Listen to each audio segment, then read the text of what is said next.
life is beautiful, but it's most lovely. So if we have something to, keep us busy, keep us engaged, and very importantly, bring livelihood to the home, especially where children are involved. What am I talking about? To have a livelihood, that means you have a skill. To have a skill, you have been educated. Our focus today is education, and we're particularly focusing on the curriculum, our curriculum. I know that today we are also celebrating sustainable education for peace and sustainable development in the world. Our own bit here will be ensuring that practicality is placed within the curriculum of education. How easy can we find or create jobs when we graduate from school? That is very important because that's actually what brings in that livelihood we talk about. My name is Elizabeth, and the program is Conversations. When you talk about conversation, it's not just one person. As usual, we have many of us seated here. And let me start from the very bright lady. I like your colors. Thank you very much. My Okay, name is Joe Panachi, and it's good to be here this morning. okay. And the gentleman? Admira. My name is Chiku Mohaka, an entrepreneur. All right. And My name is Maimuna Umi Abdullah, aka Coach Lipi, and good morning. Coach Didi, you'll be telling us how we can ensure that we have these skills, given, because a lot of times I have heard people say they go into depression because food is not on the table.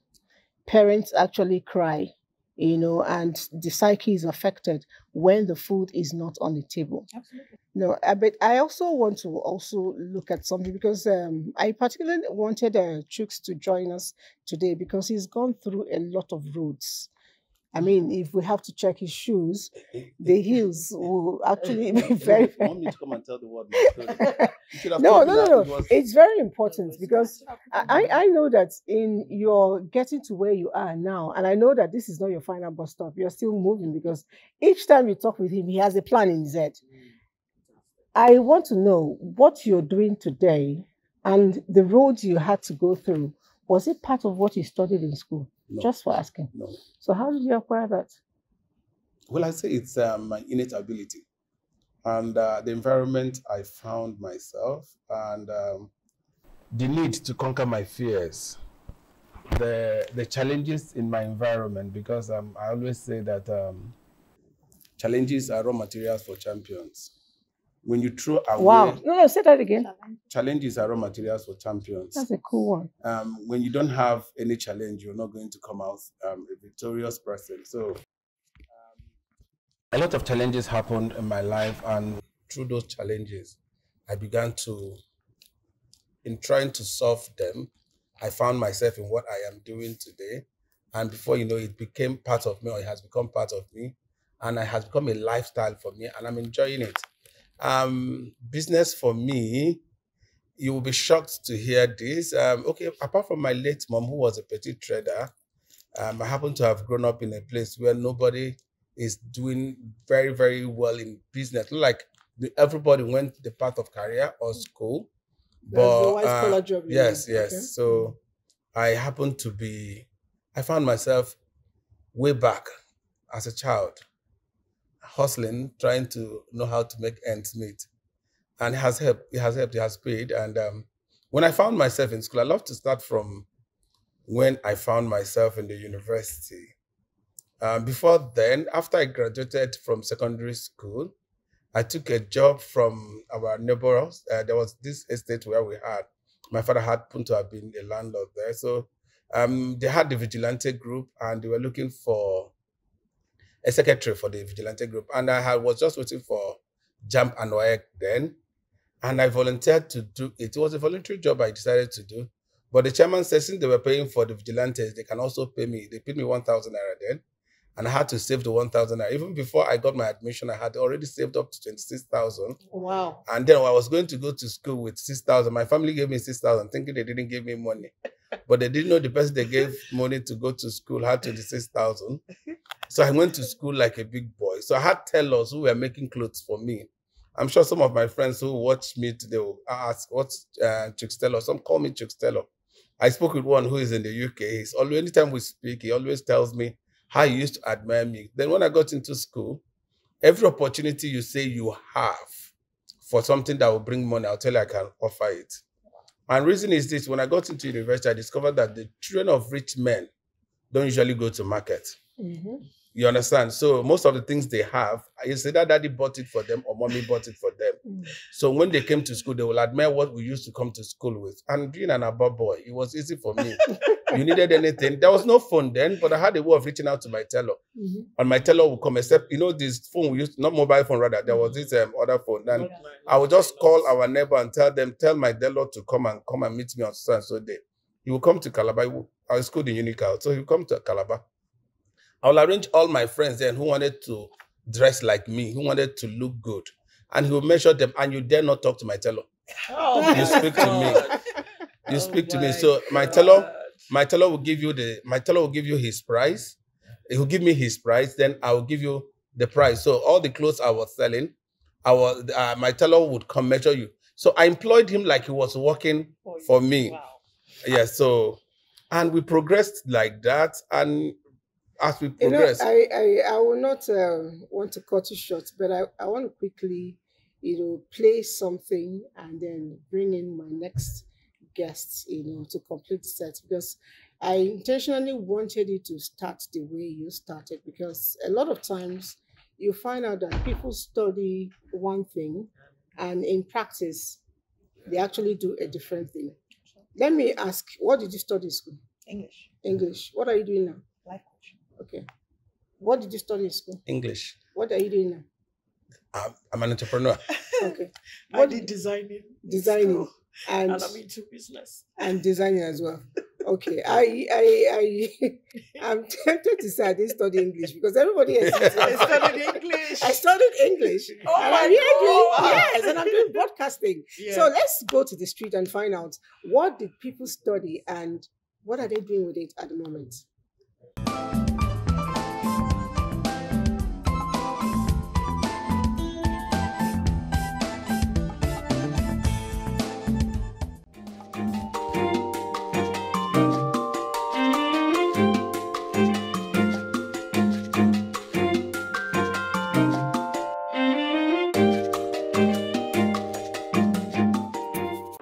It is no longer news that there is a clamor for the revamping of our educational system. And as we all know, the voice of the people is the voice of God. So join me as we head into the streets to ask Nigerian graduates what they have to say on this. I studied accounting in school. Yeah, actually, yes. So when I left school, I got a job as an accounts officer with an investment startup. And then after that, I'm also currently working as an accounts assistant. So yeah, I think my certificate has been very useful. I studied business administration at Benue State University. In a society like ours, so many people want to start up a business, and then that's where I come in. I'm there for them to help them manage their resources better, give them good advice on directives on how to go about start their businesses, how to start their businesses, and how to run their businesses better. Studied computer engineering, recently graduated from Caritas University. Well, computer engineering basically serves as a foundation to venture into cybersecurity. Cybersecurity is basically the act of keeping your personal and important information safe from threat actors. A threat actor is basically a person or a group of people with malicious intent who want to steal your information away from you for their benefit or the benefit of others. I studied BSc Accounting from Benue State University, Makurdi, a couple of years back. And after graduation and NYSC and all, I tried to pursue a career in accounting, like the finance world, but the jobs weren't forthcoming, so I decided to, follow my passion, which is fashion and designing. I studied mass communication. Mass communication has different aspects to it. There's graphic designing, there's video editing, there's news reporting, there's studio operations. And currently I am involved in every aspect to it, but the bigger aspect I am mostly involved in is graphics designing. being in the field, the professional field, has given a boost to that skill. In the aspect of doing graphics work in the office, on the side for little pay. I studied journalism in school. Yes, I earn a living, but not directly with my university certificate. I'm currently a social media manager. Having heard all that, let's head back to the studio and listen to what our experts have to say on this.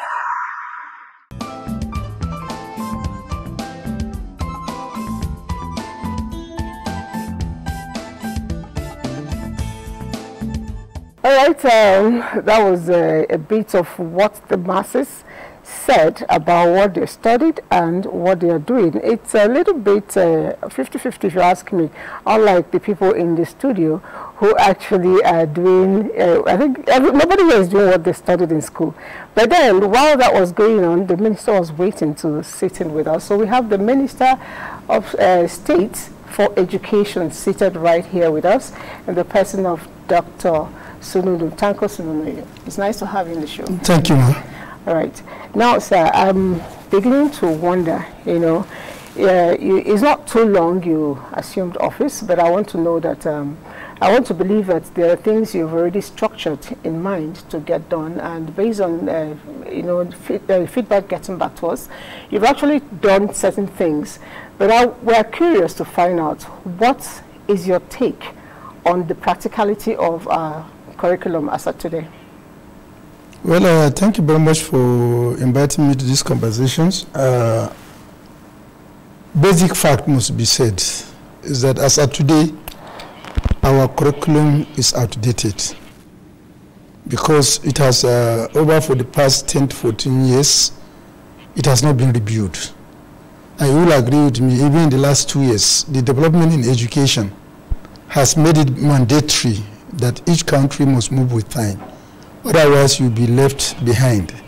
Because even at the pre-primary school level, issue of numeracy and literacy is getting this thing with even at the basic education, critical thinking is becoming an issue. When you move at secondary school, introduction to artificial intelligence, skills, focus on technology, application of technology to education. And then when you go to tertiary level, you find that groundbreaking researches is also another issue. And then definitely for us as Nigerians, we must be able to produce citizens that can be well equipped with skill, knowledge, and competence to live in a competitive world we are moving, so that he can be useful to himself, locality, Nigeria, and then contribute globally to peacemaking and development.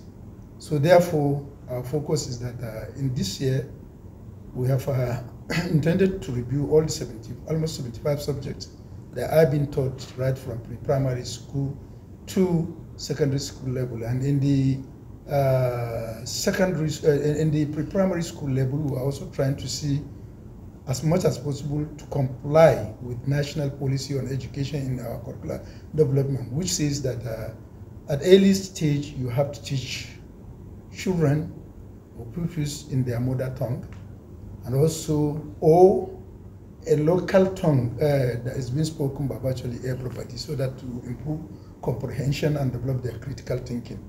And even at the basic education, you must also be able to introduce teaching, which is done before, but we are going to strengthen it to ensure that we have a subject that covers our neighboring countries like French and many other around, so that we also produce regional, we improve on our regional integrations and ability to comprehend each other, in most especially now that we are looking a way of collaboration in order to achieve regional peace and unity. And then at national level, international level, we also want to have at tertiary level, we are trying to have academics that are known to themselves and can speak for their certificate. While we'll agree that not everybody can also go at tertiary level, we're also trying to introduce as basic education those who are returning from school to develop. We have developed a curriculum for them. Just we launched a guideline for a second chance. For example, girl child who was married and then is currently married, and then she has a consensus between herself and the husband to come back and continue to pursue her education. We have launched a document that will allow that to be integrated. We have also developed a document that will allow us to integrate basic education into Almajiri schools and many other things that we expect that the curriculum, going by our plan and desire, is that should be something that will produce the education we want for this time. I'm just wondering how you're going to, conveniently convince a husband, to let his wife go to school if the husband doesn't want to go. I said if they have consented. That's what he said. Okay. He said when the husband has consented. I didn't say force. Yes. Okay. I think I was selective. Yes, you actually stated it. That's a good one. Now, I know that globally the education for peace and sustainable development is being marked today by the SDG. Yes. And I know that a lot of times when I go home after work, I am like almost a dead wood, except that my blood is running. And that's because I'm employed, I'm engaged. So I don't know, the practicality of our tertiary institutions, especially the polytechnics, is of essence to me. We took time to go around some of the schools, by research, calling in, and we found out that the polytechnics, most of them are not well equipped to, practically empower the students, for sustainable living after school.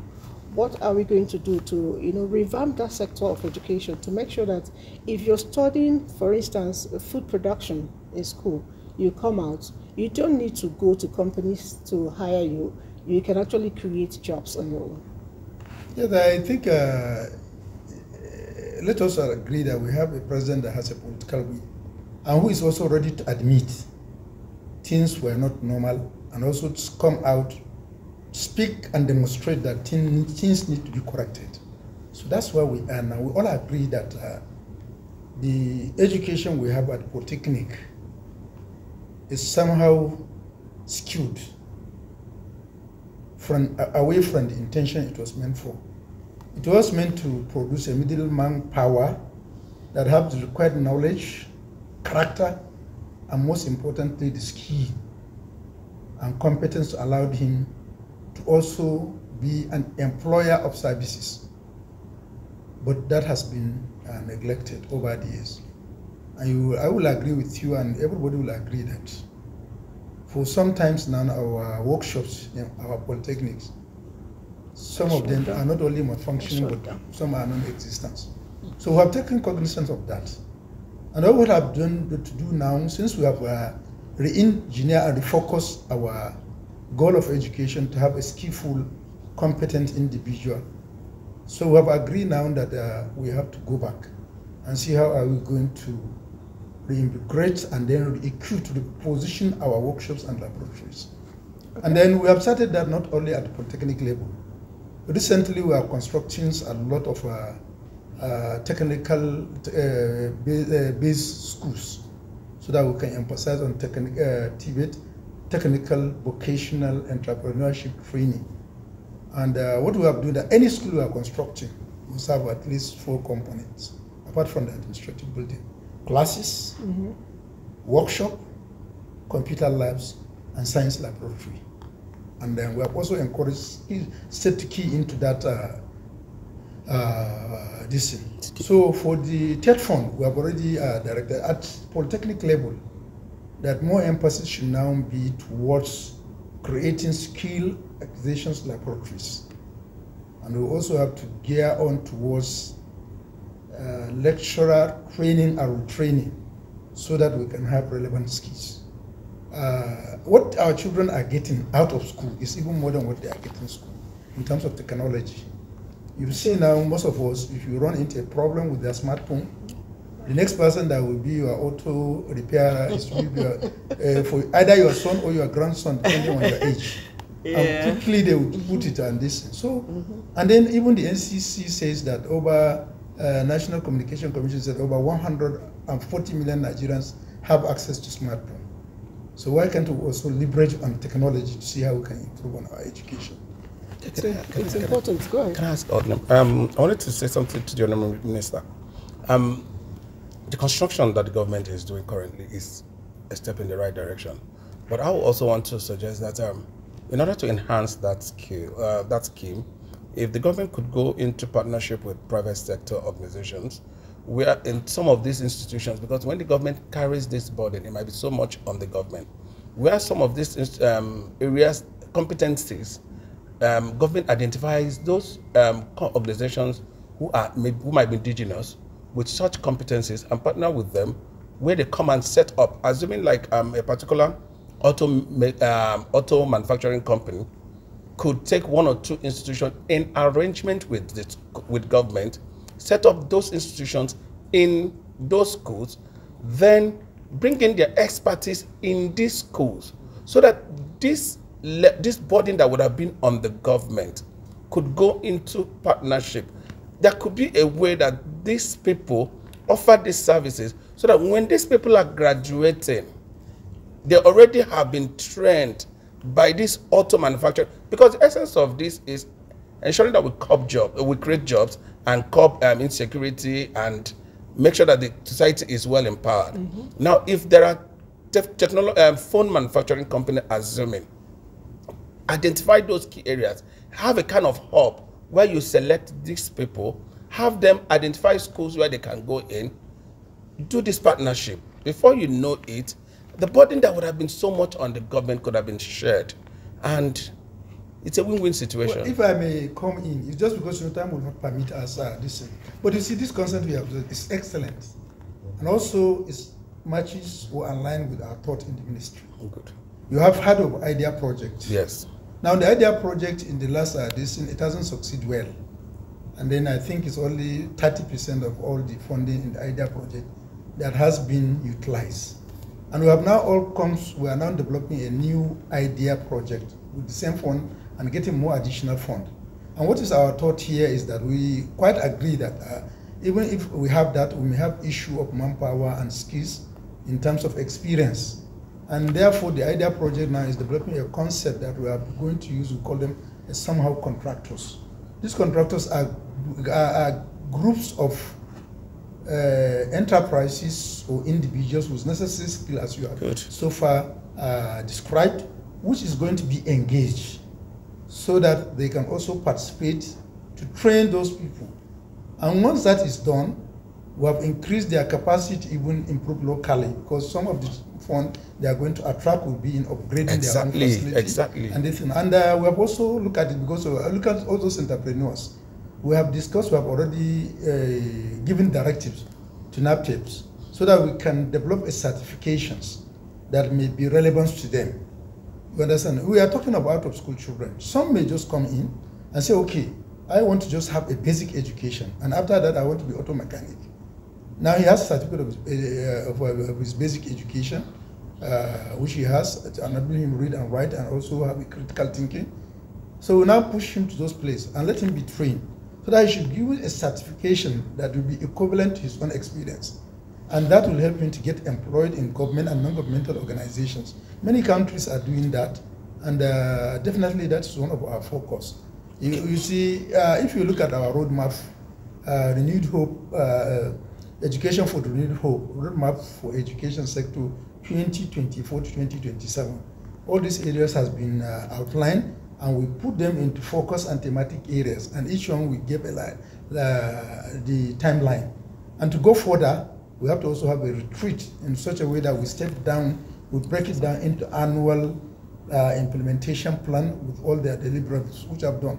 And we have also tried as much as possible to correct the mistake of the past, where the national will come and develop a program without input from the state. And so it's designed collectively between the local government, state and national level, so that we all own the document. And then state are now also stepping down their own. I was in Bauchi, and Bauchi tried to look at the national plan and then prioritize areas where it will pay more emphasis and focus so that they can achieve, and in total will move together. And then through that collaboration, we also try to see how can we improve the compliance and access of states to funding that is there available for them with universal basic education. to surprise you that you go there and you see a state with over 8, 10, 12, 13 billion not utilized. Why? Because there is just hesitancy to provide a matching grant. Counterpart. And then with our now collaboration and the news, trying to reposition education in a constitutional manner to take it to a place of where it belongs to us concurrently, we have tried reaching out to state governments to see how they can come and let's join, collaborate, bring your 10 billion, I bring my own 10 billion. Even the biggest state in the country, if you put 20 billion in education, at least to see the light of the day, apart from the other ones that are the teaching resources material, teacher training and all others, which will ensure that it is properly utilized for the benefit of Nigeria in order for Mr. President to achieve the 8-point agenda focus area on education. Okay, thank you, Mr. Minister, Honorable Minister. And a lot of people are writing here questions for you, but I know that Didi wanted to chip in something. Yeah, I was thinking, just like the Honorable Minister said about our educational system being outdated. It's not just outdated, it's also overbloated.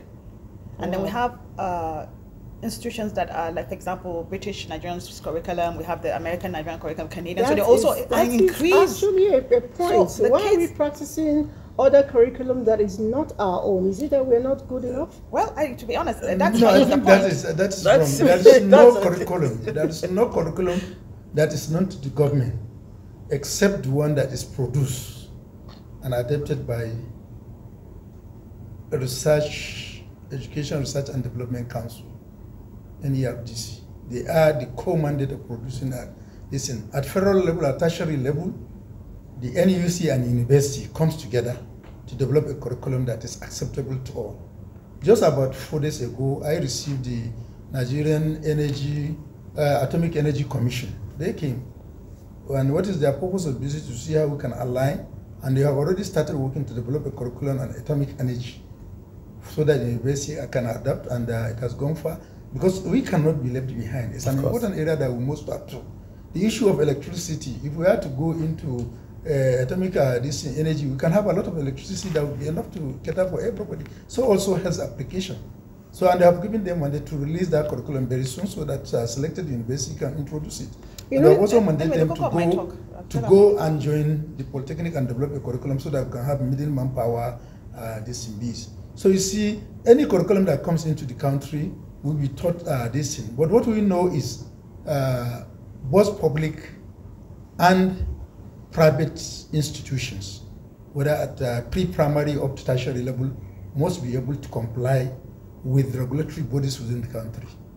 Okay, somebody sat Coach, in this. was trying to say something. Yes, I know that in this very set, I think sometime last year, some kids came around and were having a conversation. Yes. And I asked them, "Are you doing a civic education in your school?" And they said, "No." She said, "No." I said, "Why?" He said, "That's Nigerian curriculum. We don't practice Nigerian curriculum." Which and one I is said, that? "Where is your school?" He said, "Here in Abuja." They do which education? That Civic they don't education, civic education Yes. as a subject. Yes. The two girls told us no, they don't do it because they don't use Nigerian curriculum. Can I come into that? Sorry. It has nothing. I'm not speaking in defense of the government, but it has nothing to do with the government. Most of our parents are, in my opinion, permit me to use that, has been brainwashed by this certain introduction of certain curriculum into our schools, and because of that, a lot of levies of fees are asked. Paid. And because we are a society that we are not very, very proud of what we have, we are always interested in letting people know what we are not, pretending to be what we are not. You see us pushing our children in those areas. I am not one of such. But guess what? Most of the parents who take their children to those schools don't want the children to school here. Most of them school here. Most of them end up schooling here. You see, let me tell you something. For me to take my child to the American International School, I know how much they're paying. So what they're trying to do is prep them. That's it. In case they move over to the other side. Most of the time they move over. Most of them because if I have to put my child in that kind of school and spend that kind of money at that younger age, that means I'm looking up there. And most of the friends I know who their kids have gone there, they are working extremely hard to make sure their kids are going outside. No, let's also agree this. What you are talking about, civic education is a national policy. You understand? If there is such observation, the ministry will not sit and watch it, and we have to see how we can correct it. For example, the issue of teaching history. We made a wrong step when we tried to say let's abandon history. Yes. And you cannot correct current and future your without I agree with you. That's fine. As I told you, the president is somebody that listens to yearning of aspiration of Nigeria.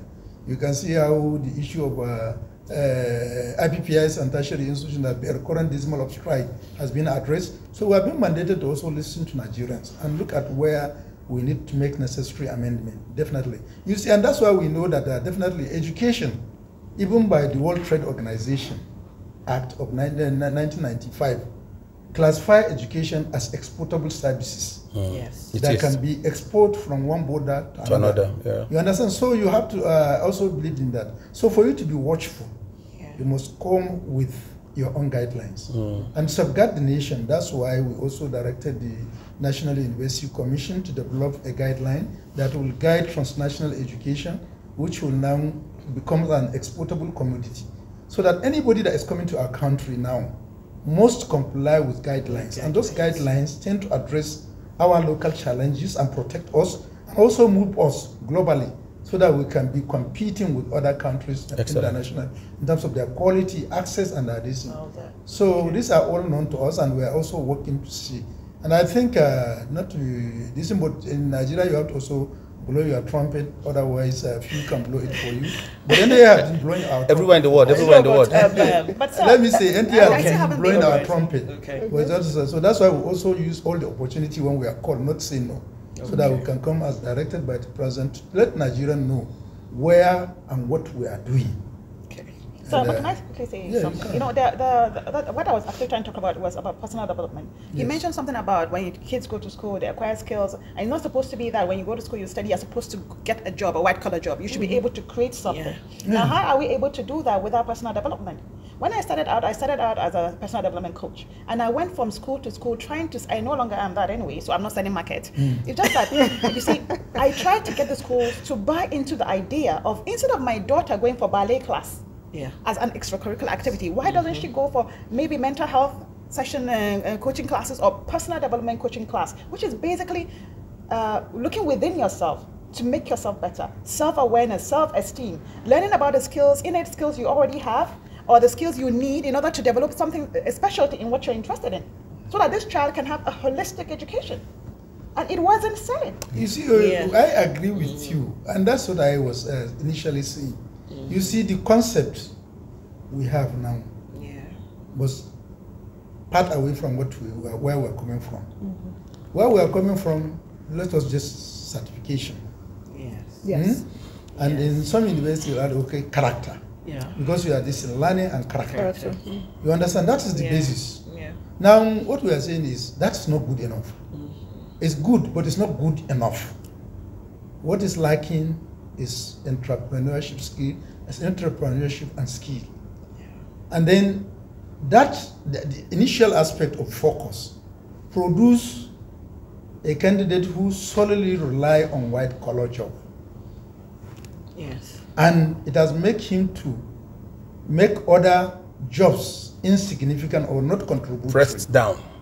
You understand? So we want that bias, or is it bias that one can call it, is cleared off from Nigerians that we're going to produce. It may surprise you, for example, now say you see somebody who proud, I have masters in computer sciences, but I'm still not employed. Sorry. You understand? I really have to chip in. You understand? I'm sorry, but I'm concluding. And I'm still not employed. Because the skill is not there. Meanwhile, there is somebody in his room, a drop out of secondary school, feeding him. Keep night producing software application. And most application will make Nigerians and others to cry. So what we are now trying to say, let's have skills. Those people who have skill to develop software, but they are in their rooms, let them bring them out of their cocoon, rehabilitate them, and let those software applications they are doing We see how we can engage them as skill providers in our institutions, so that we can guide our decisions. Okay, but in summary is, we want to produce Nigerians who are ready to compete in global market with their knowledge, skill, competence, and have the character. A curriculum that is not abstract. Because our curriculum that's what I said now. If we have this, it means I've already mentioned. I don't need to. Honorable Minister, you're not on a hot seat, so it's a conversation. So it doesn't look like the Honorable Minister is on the hot seat. No. I don't want to keep on repeating curriculum. Yes, I've mentioned. Yes. I admit it. You're not on the hot seat, Honorable Minister. You're not on the hot seat. But I admitted that. No, why I said because Joy, when you mentioned about the computer graduate who is barely able to get a job, and then his friend here who is actually developing apps. Our curriculum is actually abstract. It's not concrete. So I know I'm going to he has admitted, Coach Didi, Honorable Minister had admitted it. He has accepted that there are areas that have been seen by the current administration that they are working to change, which is wonderful. So what we do is wait and see all that they have promised, how it comes to be. Then if we have ideas to help them improve on whatever they have, we bring it or we share it to the public. And the ministry, and that's why I told you that we are open to collaborations. Okay. And we also welcome constructive criticisms. Like the one Joy everybody thinks I'm always on the left side and other people. I am one of those. I am one of those. No, I am one of those. You know, with me and you, I know we're always on the different side. Yes. You see, for me, I'm used to government talking. Yes. But no implementation. Yes. But that's in the past. No, you can't say that. Time is going to tell. Yes. Okay. Time is going to tell, and I cannot say any other thing because you just came into office. Yes. So there's 4 years, so we'll see whether it will be implemented. But the other thing I want to say is that why don't you people try to talk to parents to stop letting their kids do what they want to do? I'll take that. Because why? Because if you say you want to go learn either designing then, or you wanted to do some other things like cooking and all that, parents discourage you because they want that white collar. Oh, my son is a doctor, my child is a this, my child is a that. So basically, the kids want to read something else, but the parents tend to let their kids read what they didn't have. And I think that is basically the foundation. One of the foundations. One of the foundations. Joy, you know what you have just done. Let me say sorry, before you come. Okay. I just want to say something. Okay. You see, that is the issue, which you rightly said, and that's what Mr. President is trying to correct as far as this country. You see, globally, you cannot succeed when you refuse to restore confidence of citizenry to the governance. Once that confidence is lost, compliance to government directives even got lost. I was in Rwanda when I was in the House of Representatives.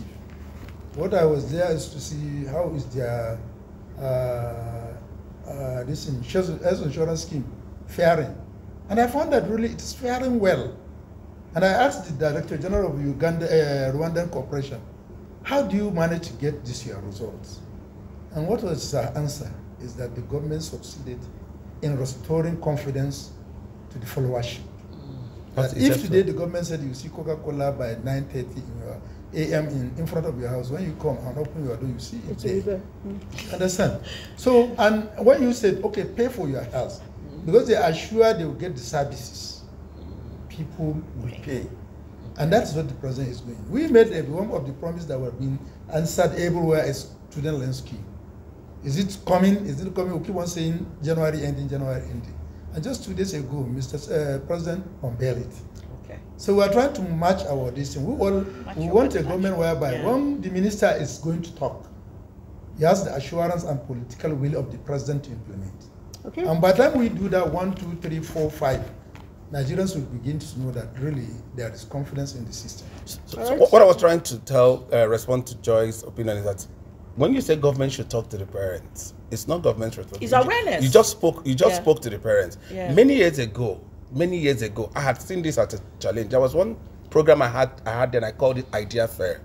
And I used to go to universities, have interactions with students and find out. And one of the times I found out that one student of 50-year law called after the meeting. I had one-on-one with the students, and I wanted them to speak their mind if what they are studying in school is actually what they want to be. So one of the persons studying, who was in 5th year law, came and told me, said, "Sir, my intention is not to be a lawyer. My intention is to be a cobbler. I need to make shoe. If I make shoe for you, you will love it." And we took it up there. We started counseling him. Now, what did I do? I took it back then to schools. And I wrote some of the schools and said, whenever you have Parents Teachers Association, allow me come to speak to the teacher, to the parents, so that they will understand the importance of having their children explore what they want to do. My son, till date, is only 14, you know him, we speak about what he wants to be. I once had my co-in-law last 3-4 years ago, we were discussing about his children who wanted to be in school. And he himself is a trader. He said he wants one to be a doctor, he wants one to be a lawyer. And I tried to explain to him. At a point, it was a heated argument, and I asked him a question. I said, "You want your daughter to be a lawyer?" He said, "Yes." I asked him, "How long do you think you're going to live with your daughter?" I said, "You are training another person's wife the way the person would." I said, "What if your daughter gets married tomorrow and the husband says, I don't want her to practice law, I want her to be a housewife. How would you feel?" That got stuck into his head. And his children, mostly once in a while, will come and say, "Uncle, please, tell Daddy this is what we want to do." What you're saying is a fact. And I'm sure parents are listening to us. Yeah. The more we give our children the opportunity in exploring their innate abilities, the best they become. Going to school to do courses that you come and prepare CV and you go and look for work is why we don't have jobs today. I quite agree with you in that regard. You see, the whole issue is, yes, parents have issues. We also, as administrators, we can't completely remove ourselves from the blame. True. You see, gone are the days when you have a strong school counseling, guidance and counseling. Yes. You understand? If you have a good school guidance and counseling, it's expected that average teacher will try, as he's moving, to identify the talent of his pupil, and also be able to communicate to the parent. This is mathematics. Your child is good in mathematics, and he moved to physics, is good in mathematics. So if anything physics related, allowed him to study, encourage him. But you see, we are in a look whereby the class is determining what to study. That's true. Parents want to have doctors in their house. Yeah. What they never were. You understand? So they will force the children. I'm a doctor. I've seen a doctor that was forced to study MBBS. She studied MBBS. She has graduated and said, "Papa, this is what you take your certificate." But this is where I want to. Yeah. Today she's one of the biggest society women. All right, so in society, and she has gone well into entrepreneurship, just as we are doing, and she has gone far. All right, Honourable Minister, thank you so much. But we also have participants from the other side who are indeed writing to communicate and also maybe ask your question. Someone says here that until we go back to the days of guidance and counseling and pay respect to it as it should be, that they will continue to have these mistakes. So it still goes to say what you said. There are a lot of people, do not even know what they want until somebody helps them to get that done. And this person says, no matter what Nigerian education plans, we need to get the children, we need to know what the children want to do. I think that's what he's trying to say, before we begin to propose to them. I don't know, I'm not sure I understand this, but I think he's saying understanding the need of the people. Because I know that as of today, it's estimated to be above 10 million school dropouts. And I think that's because perhaps not just the monetary aspect of it, sometimes it's because education is not giving you that satisfaction that you need. If I want to become a trader now, and there's nobody teaching me commerce or how to actually be a trader, like you said you did when you were trying to get started in life. I would want to do something to help myself, so I drop out. And another thing I know that a lot of times in our system, we count on the scores, like the Honourable Minister said, certification. We do not understand that there are other ways of learning. Are we looking to see a change in modus operandi in school, whereby a slow learner, because I know a man who did not pass JAMB in Nigeria for a very long time, and right now he's one of the best neurosurgeons in America, because he went in and he was given a pace to study, and he was able to reassess himself and got to where he wanted to be. Are we looking to have that in Nigeria, where we can begin to train people according to their need and capacity, not forcing me on a general platform that I must come to school? Yes, that kind of a thing. You see, everything now is moving towards centered. If you come to medical practice, globally now, what we are moving to is patient-centered care, which means that what may benefit me as a patient may not benefit another person as a patient. Sure. So what is needed for me should be centered to me. And even some countries are moving to student-centered education, so that you try to identify which is a fast learner, goer learner, this. But you see, in Nigeria, we have so many constraints, and gradually trying to address the constraint is this. If you look at world over now, there is global teacher crisis. Global. No country has enough teachers now. And that's why you can see, because of, and it could also be due to unexpected heat from COVID-19. They have gone with a lot of planning world over. And that's why you now see the result is that even in education now, we are seeing brain drain that is never expected. People are moving out. You see teachers, talented people, and this. You understand? So I would say for now, what we are looking is how can we also improve the three aspects of foundation learning. That is the numeracy, literacy, critical thinking. And even then, we are still battling with how do we source teachers? Because as of today, very few early child care and development in education, we have very few teachers that have that specialization. So that's why we also, even at the level of the colleges of education, curriculum is being changed to have that focus.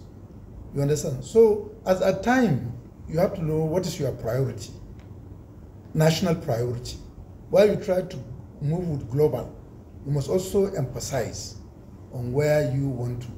If we say we were to go on one-on-one learning for now in Nigeria, it may likely be very, very difficult because of constraint of space, because of constraint of teacher, constraint of funding, and many other things. But you see, that's why also the government is not quite enough. It works to see how can we address learning problem of those who cannot cope up. You understand? Now, but if you go to that, you still have some challenge, you encounter some challenging. Inclusivity in education. Everybody needs to be under one roof to learn. So, as I'm saying now, is certain concepts are being considered, but we are looking at what is fundamental, what can address our current problem to enable us to move at least the bar from where we are now at the bottom to see that we can change the I think I can answer that for you, sir. Yeah. Because it's just basically our culture for teachers, the culture, the Nigerian culture towards teachers. Teachers are not respected because they are poorly paid. We don't have specialized teachers because nobody wants to go into teaching. Most people who are teachers today is because they had nothing else. Yes, while they are waiting for good jobs, they teach. I agree with you, really. Let me say I agree with you that we have reached a state that where now teaching profession become a last resort. But also in this administration, even just 2 days ago, we have to go down and invite, we were in my office, we sat down with the minister, the Nigerian Union of Teachers president, so that we can look at things you understand. First of all is to see how we can fast move toward professionalization of teaching. Once we professionalize it, probably that will emphasize this thing. And even in an advocacy visit I have been to many states and traditional rulers, we also know that we have to know that before now, teacher has a prime position in a village. True. Headmaster is part of the governing council of a particular village. So really, So we have to give them that responsibility. And then we all know that before, even then the pay is not as good as it is, but they can be able to take care of the teachers. But we do know that not parent teachers or village head, rich people in the society have something to offer to the family of a teacher. But now all those incentives that is given by the general public to the teacher is gone. The respect is gone. And then also the enrollment is not moving with time. So these are all known to the issue of the right is also an issue. Nobody wants to go and do to study National Certificate of Education in the country, being the minimum qualification for teaching. But us as a ministry, this year we are saying, okay, how do we incentivize enrollment in colleges of education? And we came up with a special funding, at least targeting 5,000 Nigerians who are ready to study and have NCE certificate, so that we can add it to what to the federal scholarship and student loan board they can access. We can also incentivize it by giving them a certain booster money that can keep them decent. Probably if you try to address that is decent. Now, if you look at also education has been in the concurrent list, most of these primary school teachers that we are talking and teachers in the basic education, apart from those who are federal colleges, unity colleges and federal government colleges, belongs, or more than 98% of teachers belong to state and local government. All right. So we are also collaborating with them to see how we can improve on the welfare of teachers through the state. And that's why even in terms, if you look at the division of funding of universal basic education, we have a component for teacher training, we have a component for instructional material, we also have the matching grant and many other components. It's all aimed at trying to see. What we are now going to do is to ensure proper and adequate utilization of those funding so that we can march forward. We look forward to that which you've said. And I have several questions here and suggestions and all of that, but I see about 6 of them centered around the implementation of salary award of 2023. So what are you people doing about it? Maybe you take that home and get to sort it out, because a lot of people actually wrote in here to ask about that. Another person wrote in here, he says, good morning, he appreciates the conversation, but that he would like to add to the issue of curriculum to teach more of practical entrepreneurship. But I can see the problem of education is not from government here, where it's actually from the state government where the basic begins. And he said his name is Ahmed Mohammed and he's writing from Bauchi State. Some other person earlier on wrote about role modeling. He said we should create role modeling for the students, that way they can do better. And I actually think if someone like this, I like to pick on him because he's here live with us. When we started the program, you were on transit from Good Morning Nigeria to our studio. He took time to tell us about his life journey, from nothing to where he is. And I'm not saying he's the new Dangote town, but he's in the making. But at least he can pick his bills, yes, and that of several other people around him. Yeah. So, and the thing is, if people like this can go into the schools as role models and speak, it should be enforced. Children like to see figures. On my birthday last year, I actually went to some schools in the Akasa area to talk to young girls, and unfortunate thing happened was the school building wasn't too good. I actually fell down because I was trying to climb. I fell down. So, but then I noticed that by the time we were done, a lot of them wanted to get to know better, because they need people like that more often. Minister of Education Ministry of Education should look forward to more of role modeling for these girls. And my director is telling me that I don't have time and we may not be able to reply to all of that, but let's give the Honorable Minister time. So just say 1 minute. Let me just say the role modeling is something that are really good, and we are ready to collaborate with anybody. And let's also say that role model can be both internal and external. For us in the ministry, our internal role model is to see how we can celebrate teachers. And that is also done even last year when we celebrated the World Teacher Day. Many of them that have not dreamed to drive a car because of the current circumstances went away with many cars. and then many fund, many scholarship, and many others. You understand? For role model outside, yes. Even as we do go to school, I was in the FGC Sokoto and many other places that I will soon be going. You see, we need to look at the background. It's our background that will put hope. If I told you why I'm coming, you'd be shocked. Everybody knows Sununu. Sununu, as of today, nobody is there. Because that's my village, my people, my grandparents moved from Ingaski to Sununu, then we now came back to Ingaski. You understand? But I still remain, I still retain that name. It becomes so unique. You understand? So I started from primary school. When I was in the university, as a medical student, everybody in Sokoto know me. I used to support my study with using all this Okada, this. To date, I know my number in Sokoto, and that's what I used to sustain myself. Your number is Okada rider? Yes. Oh, wow. Yeah, you understand. And then when I went back to school for my postgraduate studies, I left the government house and I said, look, I cannot continue to stay there with a basic MBBS education. I need to move up. And the little change I have to open up Barbing Saloon, open up, what do you call it? So we're sharing the story. Everybody that is in Sokoto University campus knows my shop. Okay. That is where I read for my postgraduate. That's where I do everything.